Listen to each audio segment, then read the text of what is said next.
Today's daf is Kabet, and we are starting in the very last line of Kaf Aleph Amud Bet. Thank you. So, Amar Rav Kahana said, Darash Rav Natan bar Manyumi Mishmei Rabbi Tanchum. So Rav Kahana reported, Rav Natan bar Manyumi said the following statement in the name of Rabbi Tanchum: Ner shel Chanukah she'nichal lemala mikaf ama pesula kasuka v'chamavui. That there, just like we said that a ner Chanukah, when you place the Chanukah, it should be around between 3 tefachim and 10 tefachim. That's ideal. But if it's higher than 20 amot, it's invalid. 20 amot is an amma is about 1.5 feet. So 20 amot is about 30 feet high. So it's approximately. So that would mean that if you placed your Chanukiah 30 feet high, that wouldn't be acceptable. Kasuka v'kamavoy. Just like if a sukkah is 30 feet tall, it's not good. If a mavoy is when you have a court, when you have a passageway. They used to have sort of alleyways between courtyards, and these alleyways would go from the enclosed area of the courtyard to the open area of the Reshut HaRabim, of the public domain. And in order to signify where this semi-private area called the mavui, or the alleyway, ended and where the public domain began, they would put some kind of a marker. They would put something called the korah, a board that went across the top of the mavoi. If it was higher than 20 amot, it was invalid, because since it's not within a person's normal range of sight, they're not going to see it, they're not going to perceive it, it's not going to serve as a good reminder. In the same way, if the Chanukiah is 30 feet in the 30 feet suspended in the air, it's not good because nobody's going to see it, and the whole purpose of the Chanukiah is to remind us of the miracle. Va'amar Rav Kahana, and Rav Kahana said, Darash Rav Natan bar Manyumi. Rav Natan bar Manyumi gave the following Darasha Mishmei Rabbi Tanchum, also in the name of Rabbi Tanchum. Mai dichtiv va'abor rek en bomayim. This has absolutely nothing to do with what we were just talking about. It just happens to be that this was another Darasha. This was another statement brought from Rav Kahana, that Rav Kahana reported in the name of Rav Natan bar Manyumi. What was it? It says regarding the pit that the brothers threw Yosef into the pit. It says v'habor rek en bomayim. The pit was empty and it didn't have any water in it. It's a very, very famous drasha. Obviously, the Torah tells us that the pit was empty. Why does it say the pit was empty? There was no water in it. That's the same thing. That's superfluous. So the answer is that mayim. So ela talmud lomar en bo mayim. What does it mean? There was no water. Mayim en bo. Okay, so that's what it means. So en bo mayim en bo. Aval nechashim ba'akravim yesh bo. That even though there's no water in the pit, there were snakes and scorpions in the pit. So by saying it's empty, it means there was nothing to sustain him down there. There was no water or other means to sustain him, and there were all. But by saying en bo mayim, there was no water, but there were other dangerous things in the pit, snakes and scorpions. This is a famous drasha that Rashi quotes on the Chumash. Everybody has heard it at one time or another. Amar Rabbah says, Ner Chanukah mitzvah lanicha b'tevach ha'smucha lepetach. The ideal place to put your Ner Chanukah is within a tefach. A tefach is this much, about 3 inches from the door. They used to put it outside the door. They would put it on the outside of the door, within a tefach of the door. Which side of the door? Ravacha Brei de Rava Amar Miyamin. Ravacha Brei de Rava says from the right side. Rav Shmuel Midifti Amar Misimol, and Rav Shmuel Bar Difti says from the left side. Ve'elcheta Misimol, and the halacha is we put it on the left side. Kedei shetei ner Chanukah Misimol u'mezuzah miyamin. The halacha is that we put if you are placing your ner Chanukah out on the outside of your door, which is the ideal way to do it, we put the ner Chanukah on the left side because that way the mezuzah is on the right and the Ner Chanukah is on the left. So when you come in, you are surrounded by the mitzvot when you enter the door. If a person is at a door that doesn't have a mezuzah, then they would put it on the right. But when there is a mezuzah, we put it on the left, and that way you have the mezuzah on one side and the Ner Chanukah on the left side when you walk in. Amar Rav Yehuda, Amar Ravasi. Rav Yehuda said, Ravasi said, Asur lahartzot ma'ot keneged Ner Chanukah. A person is not allowed to count money by the light of the Chanukah candles. Ki amrita kamei de Shmuel. When I said this in front of Shmuel, when he said this in front of Shmuel, Amar li, he said, V'chi ner kedusha yeshbo. Does the ner Chanukah have holiness that you're not allowed to use the light to count money? Why is that? Why is the ner Chanukah so holy that you can't utilize its light to count money? Matkifla Rav Yosef. So in other words, Shmuel was saying, no, there's no problem with counting money in front of the Ner Chanukah because the candle is not holy. It's true you're not supposed to make use of the light, but just a casual use like counting money shouldn't be a big deal. It's not like this light is some kind of holiness that you have to be concerned about. Matkifla Rav Yosef. Rav Yosef raised an objection. Does blood have holiness? Detanya, it says in the Braita, v'shafach v'chisa. When it talks about the mitzvah of kisui adam, the mitzvah is if you slaughter an animal which is not a domesticated animal, such as, for instance, a deer, or if you slaughter a bird, you have to cover the blood. You have to cover the blood of the animal with dirt. V'chisa be'afar. We cover it over. So bamesh shafach yichaseh. Why does it say v'shafach v'chisa? You pour out the blood from the animal and then you cover it with dirt. That you should cover it with the same thing that you spilled the blood. What do you slaughter an animal with? Your foot? What do you use? Your hand, right? So just like you use your hand, you should use your hand to cover the blood. Because what will a person think? Oh, I'm working with dirt. Dirt is, I don't want it on my hands. Right. So they're going to kick it with their shoes, with their feet. But you're not allowed to do that. Bizui mitzvah. He shouldn't cover it with his foot. He shouldn't use his foot to kick the dirt onto the blood. Because that's like a denigration of the mitzvah. Similarly here, it's true that the light of the candle doesn't have Kiddusha. It doesn't have holiness, the Ner Chanukah. But we want to respect the mitzvah. And it's not a respect for the mitzvah to be counting money by the light of the Ner Chanukah. That's why you shouldn't count money by the light of the Ner Chanukah. Not because of holiness, but because of respect, out of respect for it. They asked Rabbi Yehoshua ben Levi the following question: Can a person benefit from the decorations of the sukkah during the 7 days of Sukkot? Now, they used to hang, all kinds of oils, all kinds of edible things from the walls, fruits, edible items, corn, whatever. Even butter. Yeah, from the like a lot of those Thanksgiving decorations, that they use that are actually made from edible things. So they would do that kind of thing for Sukkot. So can you benefit from that? If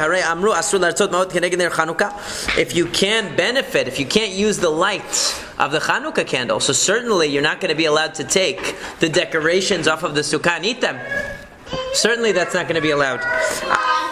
Amar Rav Yosef said, Mared Avraham, master of Avraham, meaning by God. Taleh Tanya b'dilat Tanya.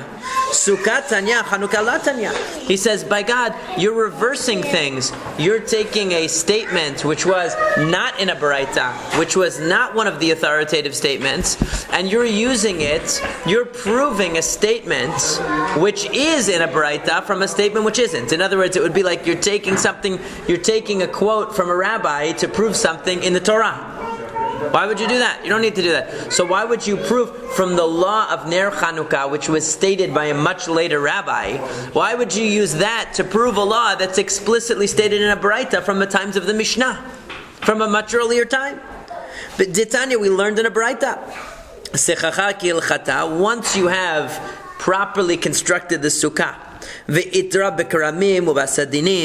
and you put around it all kinds of different decorations, all kinds of different curtains and sheets that are decorated, and you hung nuts, afarsekin, shkedim, all kinds of fruits, apricots and nuts and pomegranates, and you have like branches of what do you call it, vines of grapevines, and different decorations made out of grain, yenot, shmanim, silatot, and you have wine, or you have oils, or you have flour, because they used to put in these nice containers. Like if you've ever been to Whole Foods, you can kind of imagine it. They have in those nice containers the different kinds of oils and flour and stuff like that. It looks pretty. So they would hang it as a decoration on the sukkah. So you would have these things. You're not allowed to take. Let's say you're getting a little bit hungry. It's Sukkot, sitting in the sukkah, you don't want to go get more food. Hey, I'll just take some of these grapes that are hanging, as decoration. You can't. Because it's part of the mitzvah now. You made it part of the mitzvah. It's decorating the sukkah.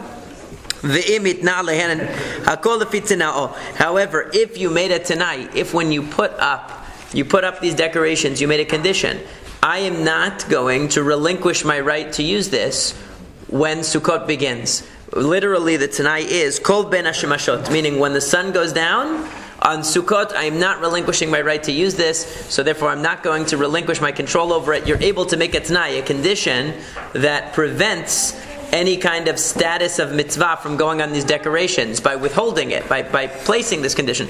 So, if you do that, then what happens is those items remain permitted for your use during Sukkot. That's the one that the squirrels rely on. Yeah. Ella Amar Rav Yosef. Rav Yosef said, "Avon dechul odam," that you've got it all wrong. You're using the Ner Chanukah as the example of how you see that you that you have to respect the mitzvah. Right? You're using the Ner Chanukah when the Ner Chanukah statement was a much later statement of Amoraim, hundreds of years later. And you already have a baraita about Sukkah that says the same thing, that you can't partake of the decorations of the Sukkah. He says, but avuhon dechul odam, but the most basic source for this idea that you can't do bizui mitzvah, that you're not allowed to disrespect the mitzvah, the most fundamental source is the case of kisui adam, covering the blood. Covering the blood was the original case that the Torah tells us that with the same means that you spill the blood, you have to cover the blood. In other words, with your hand and not with your foot. That is the basis of the idea that we don't want to disrespect the mitzvah in the way that we do it. Okay, so now we say Itmar was stated. Rav Amar ein madakim lener. We have three machlokot, three arguments here between Rav and Shmuel. Rav and Shmuel were early Amoraim. They lived right after the time of the Mishnah. Rav says, "Ein madikin mener laner." You can't light from one candle to another. What that means is, if you have a ner Chanukah, you can't tilt the other ner Chanukah to take the flame from that one. You have to light each one separately. Okay? Ushmuel amar madlikin. Shmuel says you can. Rav amar ein matirin tzitzit mibeged lebeged. Rav says you can't remove the tzitzit from one talit and affix them to a new talit. Ushmuel amar matirin. Shmuel says you can. Matirin mibeged lebeged. Rav Amar en alachak Rabbi Shimon begrera, u'Shmuel Amar alachak Rabbi Shimon begrera. There's a machloket, which is a very fundamental one in the laws of Shabbat, about davar she'eno mitkaven, which means if a person does something permitted, and as a secondary result, as an accidental result or a byproduct of that action, a melacha occurs, something that's forbidden on Shabbat occurs, so then we don't. Well, according to Rabbi Shimon, we say that's davar she'eno mitkaven, and it's permitted. So the classic case is what they're saying here, gerera. If you drag a bench along the road, along the dirt, so on Shabbat you're not allowed to dig a pit in the dirt. Now, let's say you drag a bench across the dirt. It might very well dig a crevice into the ground. It's going to dig some kind of hole in the ground. But you didn't want that. You just wanted to move the heavy bench from one place to another. So Rabbi Shimon says that davar she'eno mitkaven mutar. You can do something that's totally kosher for Shabbat, even if maybe there's an off chance, perhaps, that that a melacha will occur as a result. No problem. You're allowed to do it because the action itself is totally permitted. The action itself is allowed. However, there was Rabbi Yehuda who disagreed with Rabbi Shimon and said, if when doing this action there's a good chance that as a byproduct of it, it's going to result in a melacha, you shouldn't do it. Okay, you're not allowed to do it. So Rav says, Ein halacha ke Rabbi Shimon begrera. We say that if you're going to do this activity and there's a good chance a melacha might occur, like dragging the bench along the road or whatever it is, you're not allowed to do it. Shmuel says you are allowed, because since the action you are doing in and of itself is permitted, we don't have to worry about the possibility that it's going to result in another malacha. And that's actually what the halacha is. So, Amar Abai says, Kol milei demar Ravid karav, all of the actions of my teacher always would follow Rav. Levar mehaynei telat David kishmuel, except for these three cases where he followed Shmuel, and his teacher was Rabba Bar Nachmani. So Rabba Bar Nachmani in every case would follow Rav, but these three cases he followed Shmuel, the more lenient view, which is you can light one candle from another on Chanukah. You can drag the bench along the dirt, and you don't have to worry what might happen as a result. You can take tzitzit off of an old talit and reaffix them to a new talit. Okay, and is this parallel? Is this a parallel situation to be Shammai and Hillel that we learned before with three exceptions? No, I mean I don't think. Just that usually the principle is halacha kirav beisurei, halacha kishmuel bedinei, which is that the law usually follows Rav in all ritual matters, and it usually follows Shmuel in all civil law. Here is an exception where there are three cases where we disagree with Rav and we follow Shmuel on civil law, and he happens to be more lenient in these cases. So. Madlikim in Elenero, Matirim Beged V'Halachar Begerera. Titania, as it says in the Braita, Rabbi Shimon Omer. What is this case of Rabbi Shimon? The Rabbi Shimon says, Gorer Adam Mita Kiseh V'Safsal. A person can drag a bed or a chair or a bench, Ubelvad Shalit Kaven La'asor Charitz, as long as he doesn't have the intention to make a hole in the ground. It's okay to do it. Yativ Hahumer Rabbanan Kamed Rav Adabarava Yativ Kamar Tamad Rav Mishum Bizui Mitzvah. That once there was one of the students who was sitting in front of Rav Adabarava, and he said, you know why Rav doesn't allow you to light one candle from another? If you have the Chanukiah lit and you want to stretch the wick from one of the other candles and take from it, why you can't do that? Because the bizui mitzvah, it's a denigration of the mitzvah. You're making that mitzvah into a means to another thing. That's not right. Shraga is ner. Yeah, Shraga is ner. So Amar Lahu, he said to them, Lo tatzitule. Don't listen to this guy, because one of the students came out and gave this as the explanation, that it's a denigration to move the fire from one candle to another. He says that's not right, don't listen to him. Ta'ama derav mishum dekam machish mitzvah. It's not because you're denigrating the mitzvah, it's because, so to speak, you're contradicting the mitzvah. What does that mean? You're somewhat diminishing, because when you take the fire from that, you're in a way kind of diminishing its flame for that moment. And you're borrowing from the energy from that mitzvah. So in a way, it's not that you are disrespect. It's not disrespectful to use one mitzvah for another mitzvah, but it is in a way drawing from it. So you're sapping some of the energy from that mitzvah, so to speak, for the sake of another mitzvah. My benayhu, what's the difference if we say you're sapping some of the energy or diminishing some of the energy from the first mitzvah, or if we say we're disrespecting the mitzvah? Because if you go directly from candle A to candle B, that would be not disrespectful to the mitzvah, but it would still be diminishing the first mitzvah. Manda amar mishum bizui mitzvah mishraga lishraga madlik. But so according to the one who says the issue is bizui mitzvah, denigrating the mitzvah, if it's a direct transfer from mitzvah A to mitzvah B, it's no problem. But the one that says that diminishing is the issue is going to say even if it's direct. In other words, depending on how we understand the concern of Rav. Rav is saying you cannot transfer from one candle to the flame from one candle to another. So why? Is it because you're diminishing the first candle, or because you're disrespecting the first candle? If it's because of disrespect, then a direct transfer really shouldn't be a problem, because all you're doing is going from one mitzvah to the other. There's no disrespect there. However, it's not like taking from the decorations of the sukkah to eat them. That's just enjoyment. That's not a mitzvah. So here it's a direct transfer, it's no problem. But if the concern was because the first candle is somewhat diminished by taking for the second candle, okay, because you're taking some of its energy away, so then a direct transfer would still be a problem. A direct transfer from one candle to the other would still be a problem. So the question is going to revolve around, can you have a step in the middle?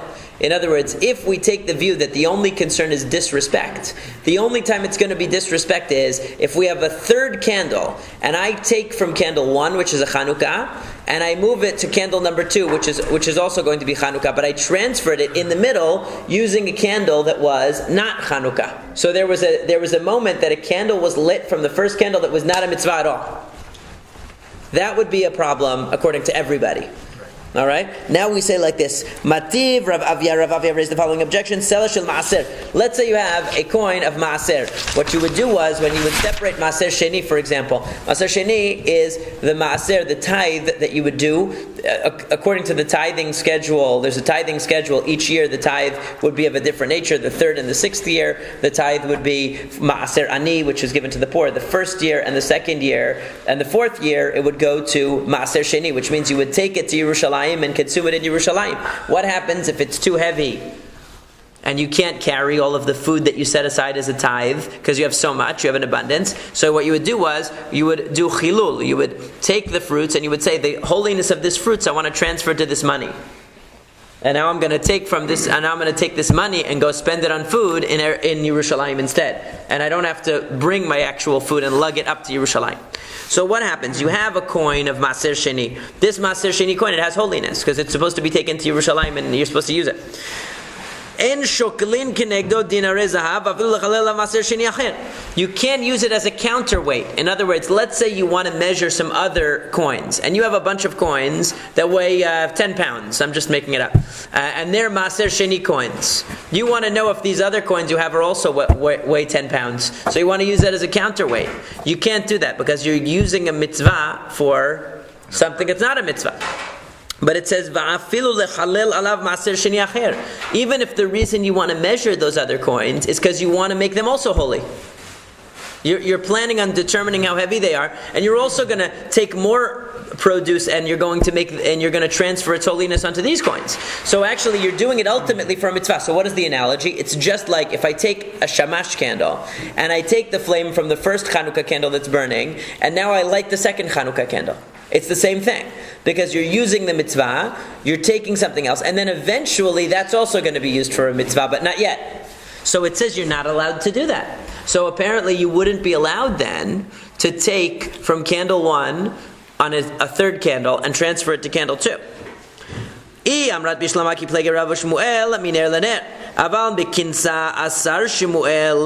if you're going so it's no problem if we assume that everybody agrees in that case that it's not allowed. In other words, everybody agrees where there's a third candle involved, it's not allowed.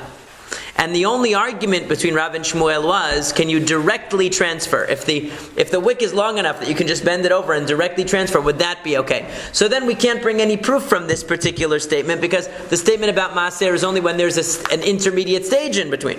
Right. However, but if you're going to say that actually Shmuel even permits you to take a third candle, take the fire from candle 1, transfer it to candle 2 with a third candle. That's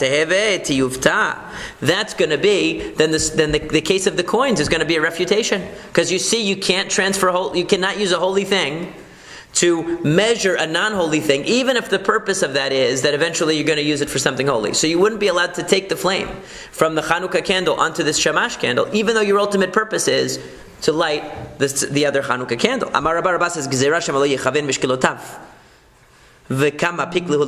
know why in Maaser you're not allowed to do it? You can't draw any inference from Maaser. You know why? Because over there, the concern is maybe you're going to measure these coins, find out that they're not the right measurement, and not use them.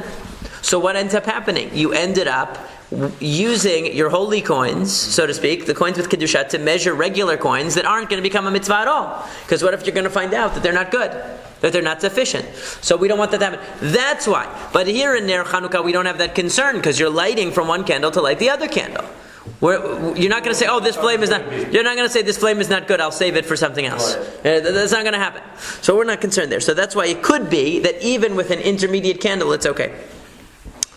So then the Gemara says, Mativ Rav Sheshet. Rav Sheshet says, Michutz Parochet Ha'idut Yaroch, that we draw from this, Rav Sheshet brings the following statement. It says that you should set up the menorah outside of what's called it's in the place called the Kodesh in the Beit HaMikdash, which is outside the Kodesh HaKodeshim, outside of the Parochet. The Parochet was the curtain that separated the Holy from the Holy of Holies. That's where you would have the menorah. It's up to you.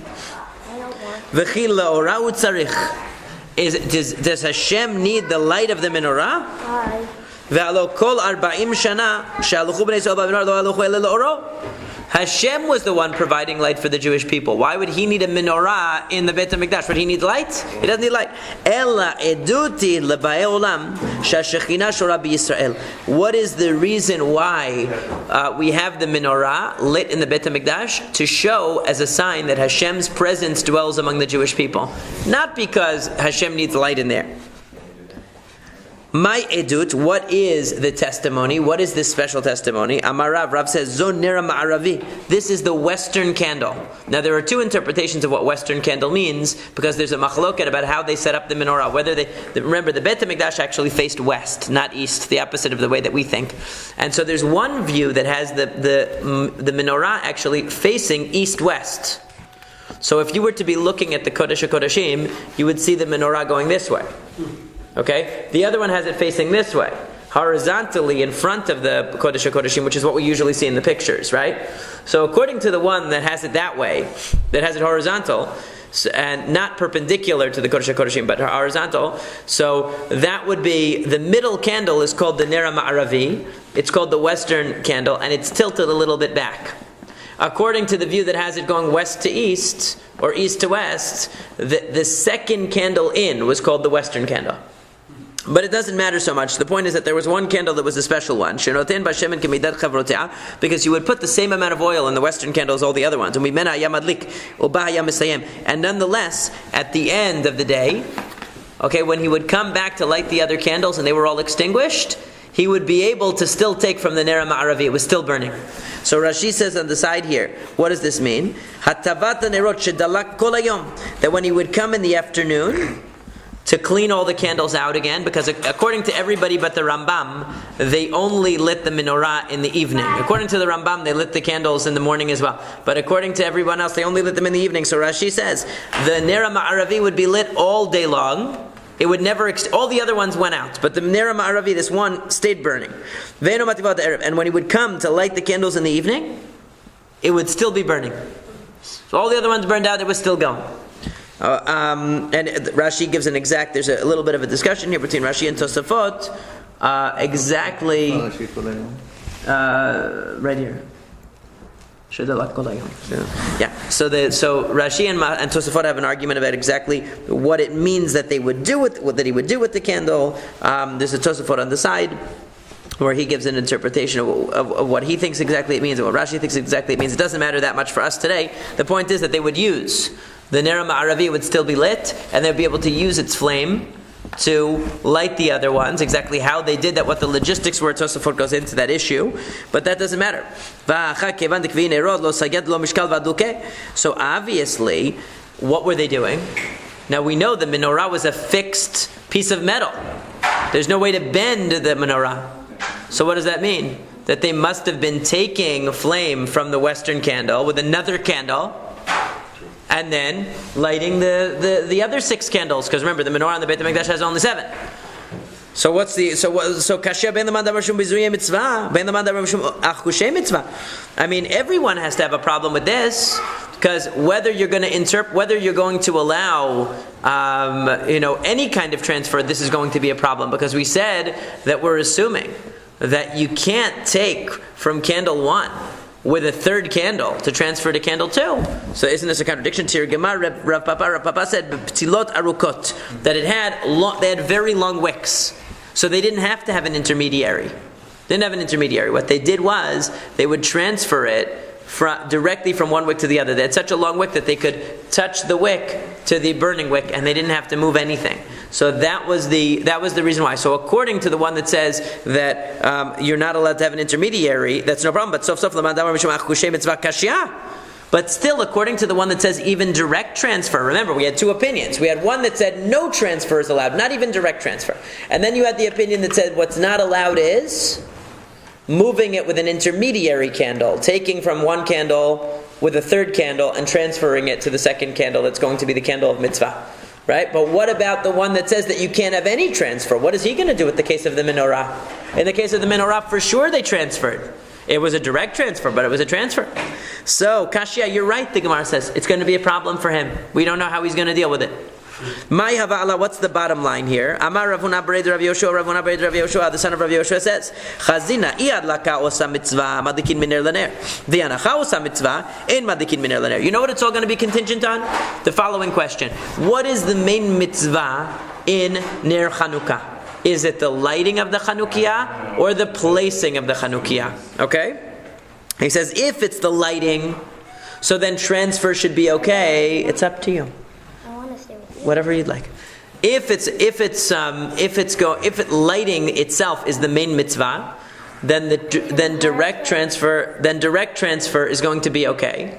Because when you light that second candle, in other words, if you have the two candles and you're able to stretch the wick of the second one over to the first one, so the direct transfer is also a mitzvah, because in the moment you're doing the transfer, you're doing a mitzvah. So no problem. But if you say that the placement of the Chanukiah is really the main mitzvah, so then when you are lighting from one to the other, you're not doing the complete mitzvah, because really the mitzvah was the placement of the Chanukiah. So then we could say that what you're doing is, well, that's the Gemara is going to talk about that. Don't worry, the Gemara is going to talk about that. But right now the Gemara is saying that that's what it's going to be contingent on. So if hanacha is the mitzvah, if the placement is the mitzvah, then we can't say that direct transfer is such a light thing, because even the direct transfer is not the complete mitzvah, so you're not really doing a mitzvah. You're taking something that's fully doing the mitzvah for part of the mitzvah, not really for the complete. So the Ibailu, because they asked the following question, because they asked the question, which is the essential mitzvah? Is it the placement or the lighting? Tashma, come and listen. Rava says, tafus ner Chanukah ve'omed. If a person lights the ner Chanukah standing, holding the Chanukiah in his hand, it's no good. Lo asav v'lo klum. He did nothing. So shema mina hanacha osa mitzvah. So clearly, placement is the mitzvah, because he's saying if he hold, why can't you stand there and hold it the whole time? What's the problem? No, it's not true. Really lighting it is the mitzvah. The only problem is if you hold it in your hand, somebody's going to come by and say, oh, he's just holding that in his hand to use it. He's not going to think it's a mitzvah. And the whole purpose is pirsumanes, publicizing the miracle. So if you can't publicize the miracle if somebody who sees you holding the Chanukiah is going to assume that the only reason you're holding it is because you need to see at night, and not because of a mitzvah. Tashma, here's another example. So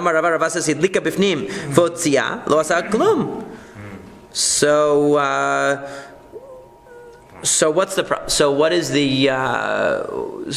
point? That if you lit it inside, In your house. okay, you lit it in the house, and then you moved it outside, so it's also lo asa klum, he did nothing. So what do you see from that? The placement. Okay, so in that case, the right, lo asa klum. So wait, what is that? You have to light it outside. Right. So according to this, You can't light it in one place and move it to right, you can't light it inside and then move it outside, right? That's the difficulty. Okay. So now we're trying to show that the So the placement is important. Hanacha. right, that was right. Elai amrat bishlama hadlaka osa mitzvah hadlaka bimkomo ba'inan mishum hachi lo asa klum. In other words, right. So because the problem is that you might say, why is it that Rava says that you can't light it inside and move it outside? What's the reason? Because the placement is really the mitzvah. And if you light it and you move it, it's not good. So it says no. Really, even if you say that lighting is the mitzvah, you have to light it bimkomo, in its place. That's a rule of the lighting. You have to light it in its place. But even if you light it, you can't light it in one place and move it. Yeah. If you light it Right. in the place and you turn it off and you turn it off right away, you also haven't done anything, because you're supposed to leave it for half an hour, because that is the persumanes. That's what's going to determine whether it's the. Well, we know persumanes or that not. we know where it has to eventually end up. It has to end up at the house, the door of the house, right? Door of the house, but Right. let's say you put it But you there, lit it inside because it you was light too it, windy or something. You lit it inside, you carried it out. Which place you need to put the You're supposed to.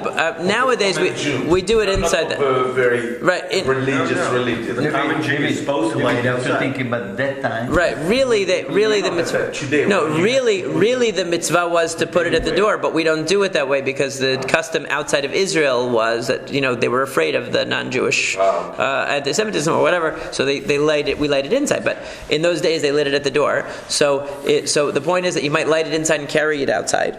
And what that shows you is that the lighting alone is not good enough. or that's what it would seem to show you.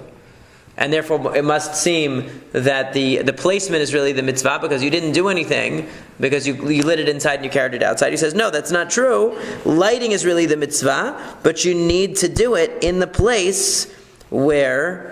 so, in other words, if you say that lighting is the mitzvah, you could say he needs to light it in the place where it's supposed to be lit. In other words, in its final destination. But if placement is the mitzvah, so it's the same thing. In other words, they tried to prove from here that you could see that, obviously the mitzvah must be lighting, because if placement were the mitzvah, so why is it that when he places it outside, he's not doing the mitzvah? It says he didn't do anything. We understand why, if lighting is the mitzvah and you lit it inside and you carried it outside, maybe the reason why you didn't do the mitzvah is because the lighting has to be in the final destination. But according to the one that says placement is the mitzvah, why can't he light it inside and place it outside? What's the problem? He's doing the ultimate placement in the right spot. So the answer they give is because, again, same problem. Anytime you carry the Ner Chanukah, it looks like you're using it for personal use. And if you're using it for personal use, it doesn't accomplish the goal of Pirsum Hanes. Tashma, come and listen. Rabbi Yehoshua ben Levi. The Rabbi Yehoshua ben Levi says, and we move to Kaf Gimel Amud Aleph just to finish this piece. If you have a lamp that was lit all day long, kol hayom kulo, all day long, motzei Shabbat mechabeh umadlika. After Shabbat, you can blow it out and light it again. In other words, you had a lamp. Your Chanukiah was a very good one, and it was burning the entire time, the entire day of Shabbat. So Motzei Shabbat, now you want to be able to light a new one. So you blow it out and you light it again. So that makes sense if the mitzvah is lighting. But if